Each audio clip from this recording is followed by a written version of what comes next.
Late us move to the first law of thermodynamics. हम लोग first law of thermodynamics. So इस law को और क्या हम लोग बोलते हैं? Law of conservation of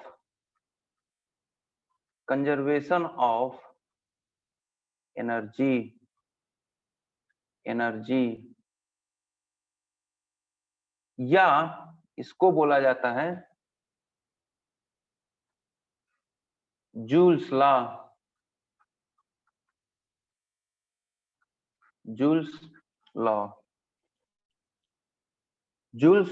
law. इसका हम स्टेटमेंट लिख दे रहे हैं। आप लोग स्टेटमेंट सारे लोग अवेयर होंगे। इसका स्टेटमेंट क्या कहता है कि हम स्टेटमेंट से पहले हम समझा दे रहे हैं कि स्टेटमेंट कहता क्या है। ये स्टेटमेंट जो पहला दिया गया है एक साइकिल के लिए दिया गया है। Close cycle, close system, cycle, यानी close system undergoing a cycle, उसके लिए दिया गया है। उसमें क्या कह रहा है कि जो भी समेशन ऑफ हीट ट्रांसफर होगा या नेट ट्रांसफर होगा that will be equal to summation of work transfer. यानी for a close system undergoing a cycle summation of heat transfer is equal to summation of work transfer. This is a statement of first law of thermodynamics. तो आप statement आप अपने खुद से लिख सकते हैं। इस स्टेटमेंट को देख करके क्या लिखेंगे? ये स्टेटमेंट है फॉर अ क्लोज्ड साइकिल, ध्यान रखिएगा, sorry closed system, not cycle, closed system. एक क्लोज सिस्टम के लिए है जो साइकिल में, जिसमें साइकिल परफॉर्म हो रहा है, अंडरगोइंग अ साइकिल। इसके लिए क्या होता है? समेशन ऑफ, आप पैरेलली में लिखते जाइए statement of heat transfer that is also called as net heat. जो भी समेशन होगा प्लस माइनस करके वो नेट हीट उसको बोलते हैं, is equal to the summation of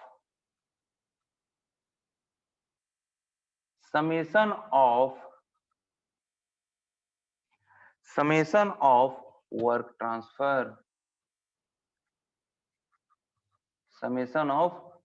transfer, जिसको कि हम लोग क्या बोलेंगे? Network.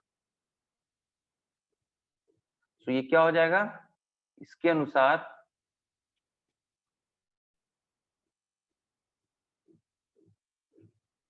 Q will be equal to summation of work। बताओ ये किसके लिए वैलिड है?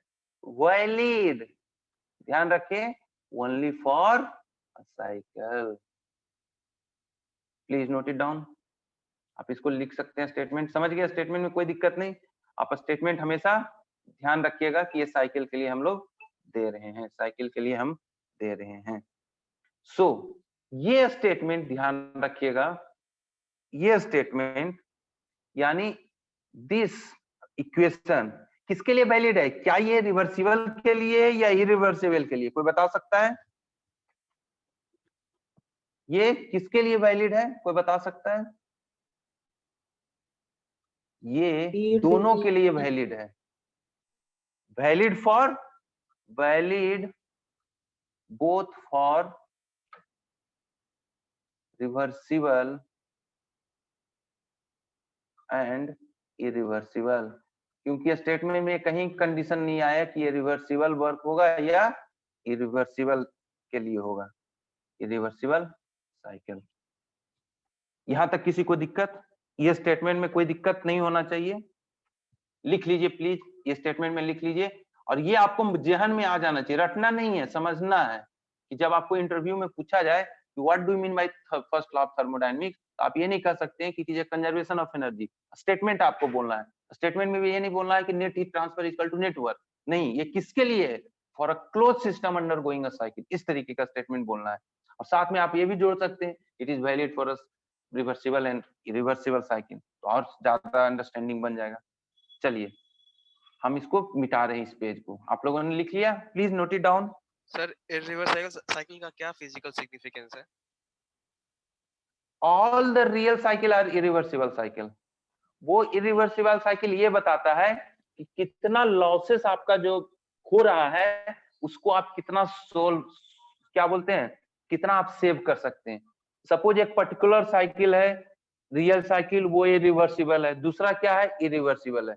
तो हमारा क्या है कि इसमें इरिवर्सिबल से रिवर्सिबिलिटी की ओर कितना हम जा सकते हैं, क्या क्या स्कोप ऑफ इंप्रूवमेंट है, ये हमें पता चलता है। और ऑल द रियल साइकिल, जो कुछ भी हमारा रियल एग्जिस्टेंस है वो इरिवर्सिबल ही होता है। एक्चुअली हम लोग इरिवर्सिबल के लिए ही डिजाइन कर रहे हैं, पढ़ रहे हैं, लेकिन क्योंकि इरिवर्सिबल का एनालिसिस बहुत कॉम्प्लेक्स हो जाता है, देयरफॉर सिंप्लीफिकेशन करने के लिए हम लोग उसको रिवर्सिबल हम मान के एनालिसिस करते हैं। ठीक है, तो हम अब इसको नेक्स्ट साइकिल में हम लोग जा रहे हैं, नेक्स्ट ड्राइंग में हम इसको मिटा दे रहे हैं।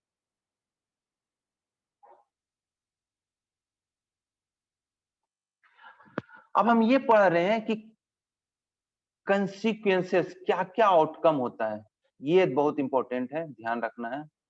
consequences of first law of thermodynamics।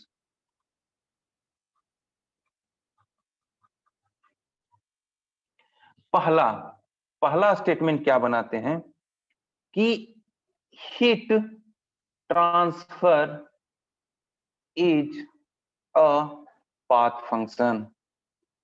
पहला हमको ये स्टेटमेंट मिलता है, ये स्टेटमेंट मिलता है। कैसे, इसको क्या प्रूफ कर सकते हैं?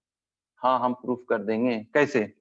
सपोज हम 1 से लेते हैं, एक स्टेट है, किससे हम लोग ले जा रहे हैं, एक साइकिल बनाते हैं, 1 से 2 गया, 2 गया, और 2 से वापस आ गया एक साइकिल, सपोज थ्रू पाथ, ये पाथ हम बोल देते हैं सपोज ए, और ये पाथ बी, एक साइकिल ये बना।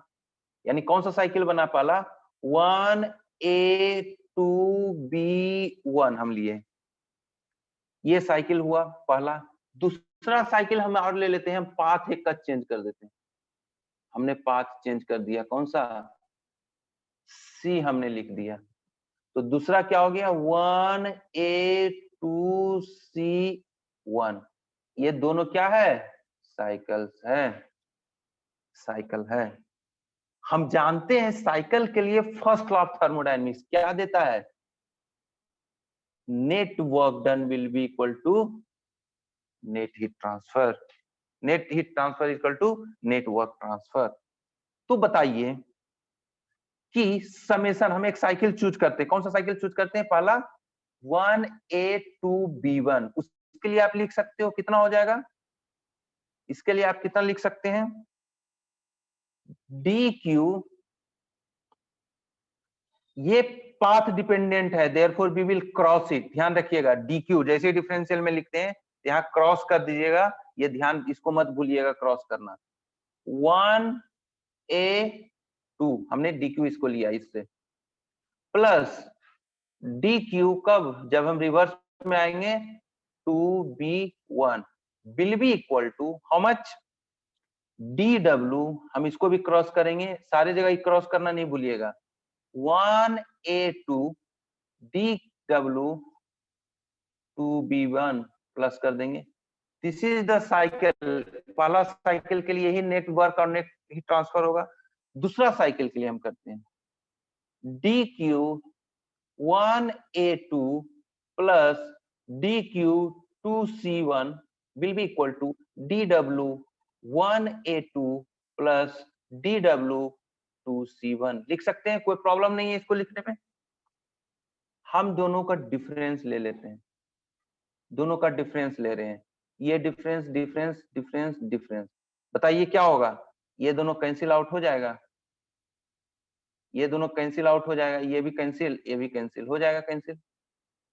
तो हमारे पास क्या बचेगा? DQ 2B 1 plus DQ 2C 1 will be equal to, minus होगा ना, ये माइनस हो जाएगा,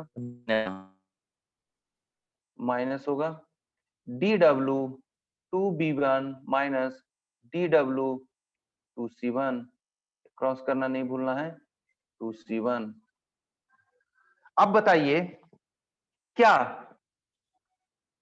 dw2b1 is equal to dw2c1, क्या ये सही है या ये नॉन इक्वल टू है? बताइए। देखिए 2b1 और 2c1 अलग अलग पाथ है, therefore it can not be equal to, ये दोनों सेम नहीं हो सकता है। मतलब क्या हुआ, dw2b1 minus dw2c1 can not be equal to 0, therefore ये इक्वल टू 0 नहीं हुआ। तो इस स्टेटमेंट से हम क्या बना सकते हैं, इस स्टेटमेंट से हम क्या बना सकते हैं कि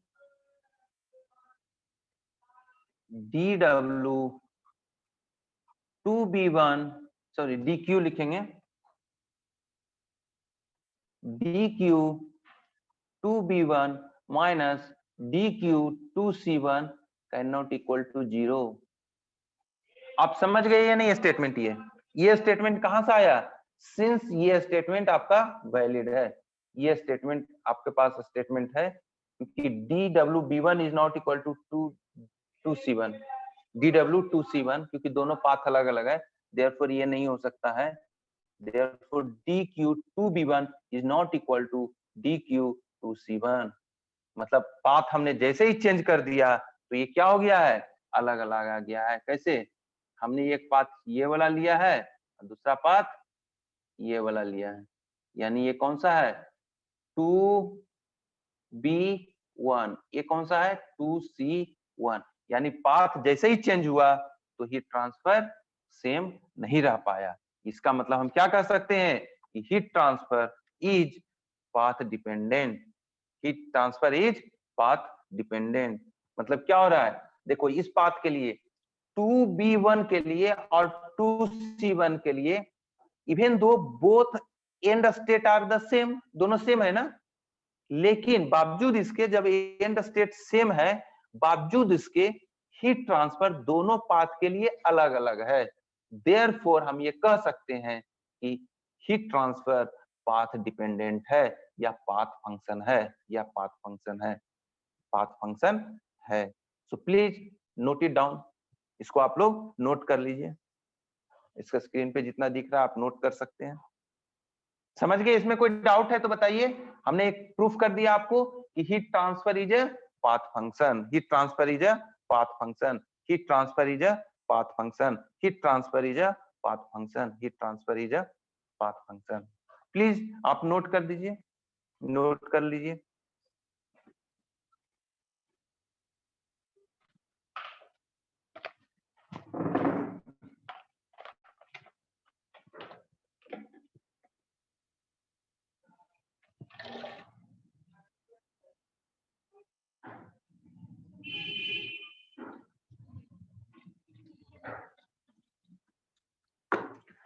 चलिए अब हम नेक्स्ट स्लाइड पे मूव कर रहे हैं, इसका अब हम कंक्लूजन, हम थोड़ा सा हीट ऑफ वर्क में दोनों का हम एक कंक्लूजन कर लेते हैं कि हम हीट ट्रांसफर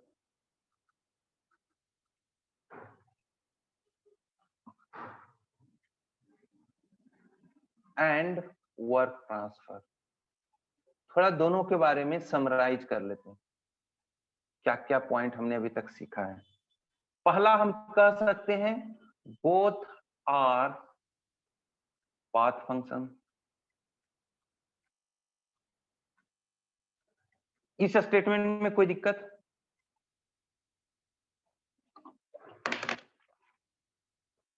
कोई दिक्कत नहीं, क्योंकि ये पाथ डिपेंडेंट है, देयरफॉर हम कह सकते हैं कि both are inexact differential, कह सकते हैं, कोई दिक्कत नहीं होना चाहिए। इन एग्जैक्ट डिफरेंशियल, जैसे ही ये इन एग्जैक्ट डिफरेंशियल आया, इसका मतलब हम क्या कह सकते हैं कि दोनों प्रॉपर्टी नहीं है, बोथ आर नॉट प्रॉपर्टीज, कह सकते हैं, बिल्कुल कह सकते हैं। क्योंकि एग्जैक्ट डिफरेंशियल के कंडीशन को फॉलो नहीं कर रहा है।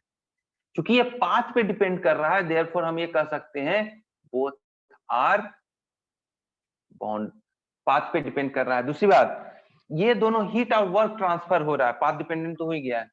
हीट और वर्क जो हो रहा है वो कहाँ ऑब्जर्व करते हैं हम लोग? हमेशा बाउंड्री पे, हमेशा बाउंड्री पे ऑब्जर्व किया जाता है, हमेशा बाउंड्री पे ऑब्जर्व किया जाता है। Both are boundary phenomena. Please note it down, आप इसको नोट कर दीजिए, इसको, इस पॉइंट को आप नोट डाउन कर लीजिए।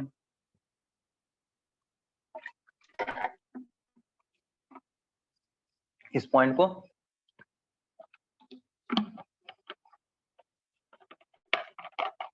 अब देखिए, अब देखिए, हम पिछला जो डिस्कशन कर रहे थे उसी से हम कंटिन्यू करते हैं। हमने क्या किया था? डायग्राम कुछ इस तरह से था, 2 1 गए थे थ्रू बी और थ्रू सी पाथ। तो हमने इसमें एक स्टेटमेंट क्या बनाया था कि D Q 2b1 minus D Q 2c1 is equal to dw 2b1 minus dw 2c1। अभी हमने यही कंक्लूजन ड्रॉ किया था, कंक्लूजन ड्रॉ किए थे। अब हम पाथ दोनों एक तरफ ले जाते हैं, तो हम क्या कर सकते हैं? D Q 2b1 minus dw 2b1 will be equal to D Q 2c1 minus dw 2c1।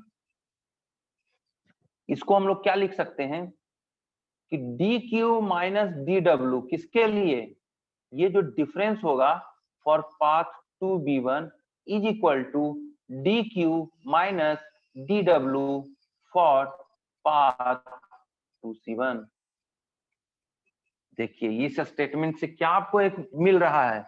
ये एक ऐसा क्वांटिटी है D Q minus D W, एक ऐसा क्वांटिटी है, देखिए ये ऐसा क्वांटिटी है, ये ऐसा क्वांटिटी है जो चाहे 2b1 हो या 2c1 हो, चाहे जिस पाथ से भी जाइए दोनों सेम है। इसका मतलब क्या हुआ? यह सिर्फ एंड स्टेट पे डिपेंड कर रहा है। मतलब ये पाथ से इंडिपेंडेंट है और सिर्फ एंड स्टेट पे डिपेंड कर रहा है। देयरफॉर ये जो क्वांटिटी है वो हर हाल में एक प्रॉपर्टी होना चाहिए, प्रॉपर्टी होना चाहिए, क्योंकि ये प्रॉपर्टी का क्राइटेरिया फुलफिल कर रहा है कि स्टेट फंक्शन है, तो ये प्रॉपर्टी होता है। ये एक प्रॉपर्टी ऑफ द सिस्टम आएगा जब आप आगे इवैल्यूएट करेंगे या एनालिसिस के दौरान ये पाया गया है कि ये एक ऐसा स्टेट फंक्शन है, क्योंकि ये स्टेट फंक्शन है, ये तो कंक्लूजन हम यहाँ से ड्रॉ कर लिए, और ये एक प्रॉपर्टी ऑफ द सिस्टम आ जाता है, प्रॉपर्टी ऑफ द सिस्टम आ जाता है, प्रॉपर्टी ऑफ द सिस्टम आ जाता है। And this is called as, this is denoted as, इसको हम लोग मिटा देते हैं,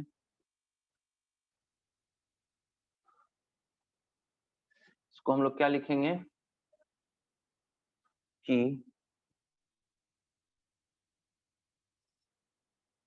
D Q minus D W, ये 2b1 जो कि equal to D Q minus D W है, यह एक प्रॉपर्टी है, यह एक प्रॉपर्टी है। Say this is denoted as D E, this is denoted as D E, D E मतलब क्या हो गया? D Q minus D W will be equal to DE, DE. This is the DE. Therefore, DQ is written as DE plus DW. Sorry, इसको cross cross नहीं करना है क्योंकि ये प्रॉपर्टी है से ये एक हमने एक प्रॉपर्टी ई से डिनोट कर दिया गया, ये ई से प्रॉपर्टी से डिनोट किया गया। This is first law of thermodynamics, this is first law of thermodynamics किसके लिए, किसके लिए है ये, फॉर अ प्रोसेस, किसके लिए, फॉर अ प्रोसेस, या मोर एक्यूरेटली अगर आपको लिखना है तो कौन जा रहा है process, for a closed system undergoing a process, undergoing a process. So ये first law of thermodynamics for a closed system, undergoing a process, and this DE is called as change in energy. This is change in energy. So ये क्या है, ये जो energy है, ये जो energy मिला है वो क्या है, ये प्रॉपर्टी है। देयरफॉर इस सेकेंड लॉ ऑफ थर्मोडायनेमिक्स का दूसरा कंक्लूजन क्या कंसिक्वेंस हुआ कि energy is a property, energy is a property, हमने क्या कंक्लूजन कर दिया, energy is a property. Please note it down, आप यहां तक ले लीजिए, आप ले लीजिए। अब बताइए इसमें एक चीज और पॉइंट हम ऐड कर सकते हैं, इसमें this is valid for both reversible as well as reversible and irreversible. Please note it down. Reversible and irreversible. Reversible and irreversible process. Valid किसके लिए है, दोनों के लिए। प्लीज नोट इट डाउन, आप इसको नोट इट डाउन कर लीजिए, प्लीज लिख लीजिए, प्लीज आप इसे लिख लीजिए, ध्यान देते रहिए कौन किसके लिए वैलिड है, ये भी पूछा जाता है इंटरव्यू क्वेश्चन में, जनरली इसमें पूछ देते हैं। जो रिवर्सिबल साइकिल, एक हमने first law of thermodynamics for a cycle हमने पढ़ा है, ये स्टेटमेंट है first law of thermodynamics for a process, close system process. कोई भी रिवर्सिबल होना चाहिए, रिवर्सिबल हो सकता है या इरिवर्सिबल हो सकता है, रिवर्सिबल भी हो सकता है और इरिवर्सिबल भी हो सकता है। प्लीज आप लोगों ने लिख लिया, चलिए इसमें और डिस्कशन करने की अभी है थोड़ा, तो इसमें और कंटिन्यू करते हैं। नेक्स्ट पेज पे हम इसको मिटा रहे हैं, अब आते हैं आगे कि हम आपसे एक स्टेटमेंट दे रहे हैं, D Q is equal to D E plus, हमने डी डब्ल्यू के जगह पीडीवी वर्क, अभी था ना डी डब्ल्यू, एक मिनट हम इसको लिखते हैं आपको, डी डब्ल्यू ये किसके लिए है, क्लोज्ड सिस्टम रिवर्सिबल और इरिवर्सिबल और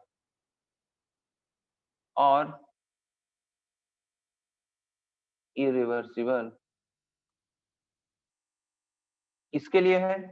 अब हम क्या करते हैं कि D Q is equal to D E, हम इसको डी डब्ल्यू का एक डिफिनीशन लगा दिए पीडीवी, ये किसके लिए वैलिड होगा, देखिए डी पीडीवी किसके लिए होता है, वर्क डन के लिए, उसके लिए क्लोज सिस्टम होना चाहिए, क्लोज सिस्टम के लिए होना चाहिए और सिर्फ रिवर्सिबल होना चाहिए। क्यों, क्योंकि ये D W equal to PDV जैसे ही हमने लगा दिया तो ये फर्स्ट लॉ ऑफ थर्मोडायनेमिक्स हुआ, कौन सा सिस्टम के लिए, close system undergoing the reversible process only. मतलब क्यों हम कह सकते हैं, क्योंकि D W equal to PDV is valid for reversible only, reversible process only. ठीक है, अब आते हैं कि मोड्स ऑफ ये ध्यान दीजिएगा, थोड़ा सा आप इसको समझिएगा, थोड़ा सा हम केमिस्ट्री में घुस रहे हैं। मोड्स ऑफ एनर्जी सॉरी, दो होता है। कौन कौन सा? माइक्रोस्कोपिक, दो मोड्स ऑफ एनर्जी होता है, माइक्रोस्कोपिक एनर्जी मोड और माइक्रोस्कोपिक एनर्जी मोड। माइक्रोस्कोपिक और माइक्रोस्कोपिक एनर्जी मोड, ये क्या होता है? देखिए, जो किसी बॉडी का, किसी सब्सटेंस का टोटल एनर्जी जो हो जाएगा, टोटल एनर्जी हम स्टेटमेंट भी लिखते जा सकते हैं तो ज्यादा समझ में आएगा। देखिए क्या लिख सकते हैं, total energy stored in system will be equal to, this is denoted as say E। किसी सिस्टम में किस किस तरीके से एनर्जी सेव हो सकता है? तो वो हो सकता है काइनेटिक एनर्जी के द्वारा, उसका पोटेंशियल एनर्जी के द्वारा, और उसके बाद एक इंटरनल एनर्जी के द्वारा। ये दोनों हो जाएगा microscopic mode of energy, microscopic mode of energy, और ये हो जाता है माइक्रोस्कोपिक मोड ऑफ एनर्जी। अब अगर हम डिफरेंशिएट करते हैं तो DE will be equal to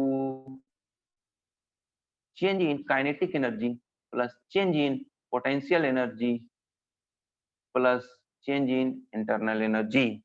change in kinetic energy, change in potential energy, total change energy change अगर हम लिखेंगे तो change in kinetic energy, change in potential energy और change in internal energy। ठीक है? सो अगर हम नेग्लेक्ट कर देते हैं, कौन कौन सा नेग्लेक्ट करते हैं? आप लोगों ने ध्यान दिए होंगे कि हमेशा किसको नेग्लेक्ट किया जाता है? Neglecting change in kinetic energy and change in potential energy. इसको जनरली एनालिसिस, जो थर्मोडायनेमिक एनालिसिस के दौरान वो नेग्लेक्ट किया जाता है। तो DE will become DU, मतलब change in energy will become change in internal energy, change in internal energy, change in internal energy, change in internal energy। अब बताइए, ये जो इक्वेशन है, ये जो इक्वेशन है, इसको हम बक्से में बंद कर देते हैं।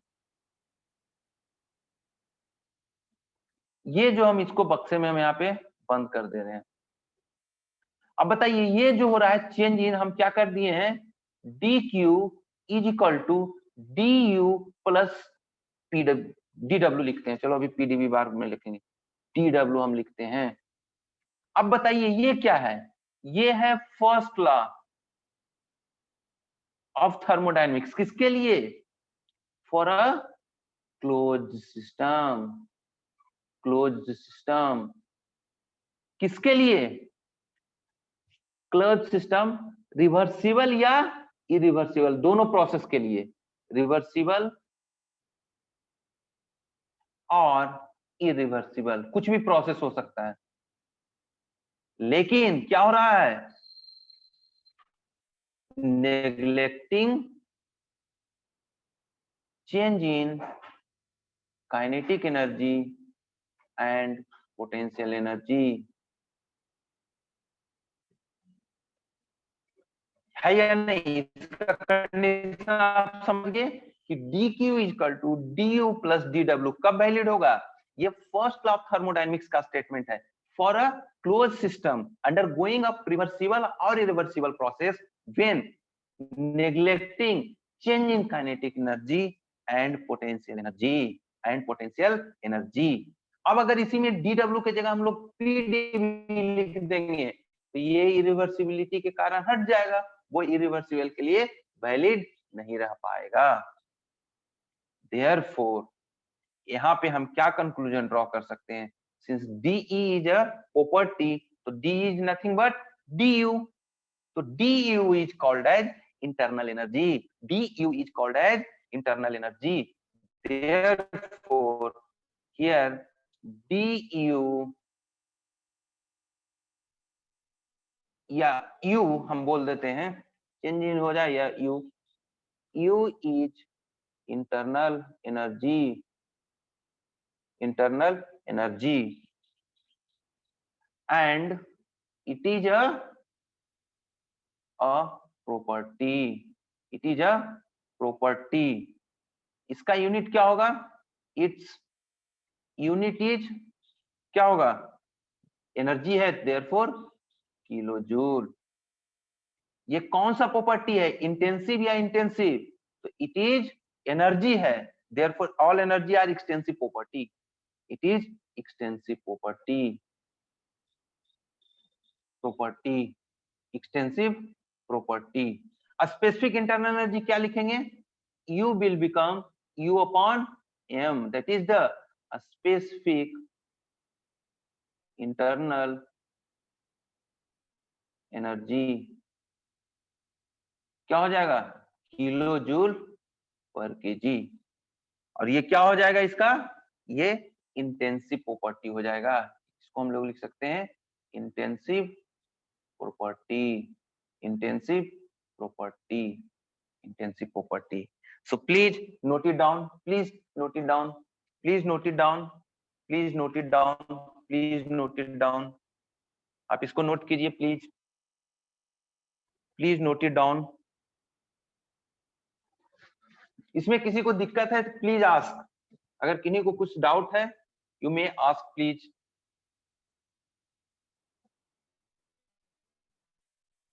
यू मे आस्क, अगर कोई डाउट है तो प्लीज आस्क। नहीं, प्लीज नोट इट डाउन, आप इसको नोट कर लीजिए, मैं 1 मिनट के लिए रुक रहा हूं।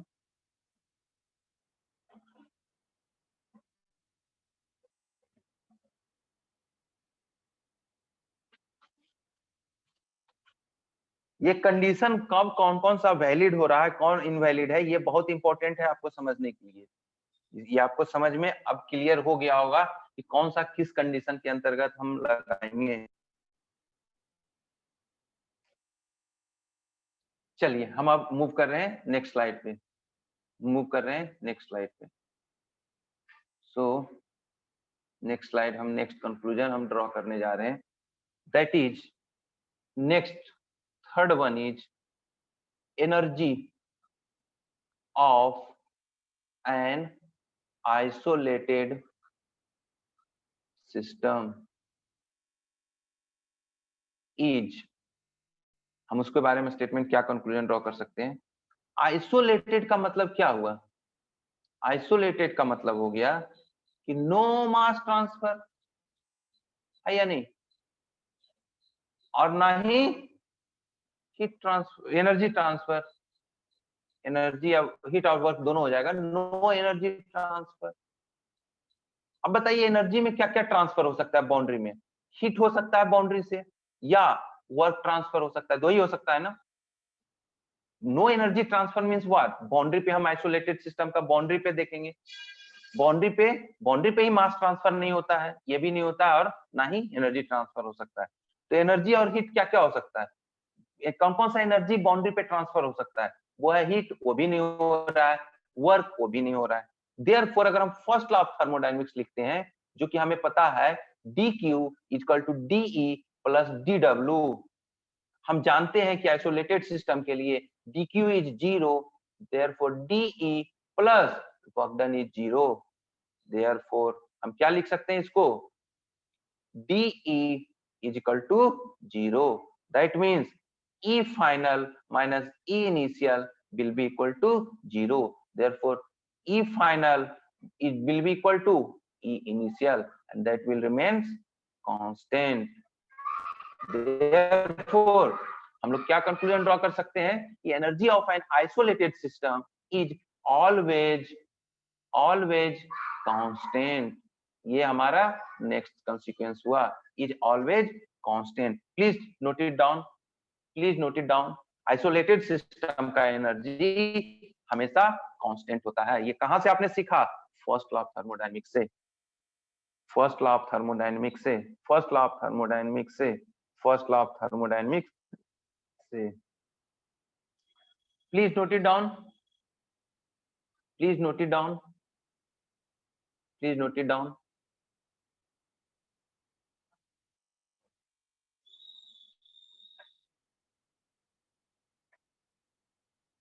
Please note it down.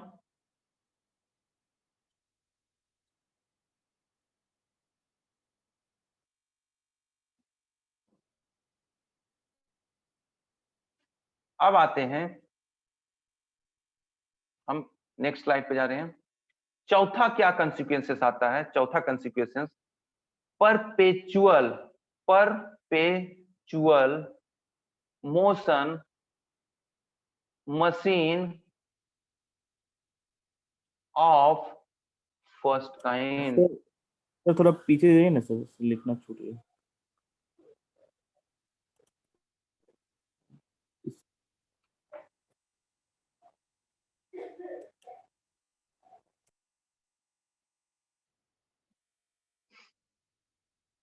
Please note it down. हो गया सर। चलो ठीक है, अब ये हम डिस्कनेक्ट कर रहे हैं, ऐसे भी 1 मिनट में डिस्कनेक्ट हो जाएगा। नहीं तो लाओ हम फटाफट इसको एक स्टेटमेंट लिख देते हैं उसको। चलिए हम डिस्कनेक्ट करके हम चौथा डिस्कस करते हैं, क्योंकि फिर पूरा हो नहीं पाएगा पीएमएम का, 1 मिनट से कम है। तो डिस्कनेक्ट करके प्लीज रिकनेक्ट।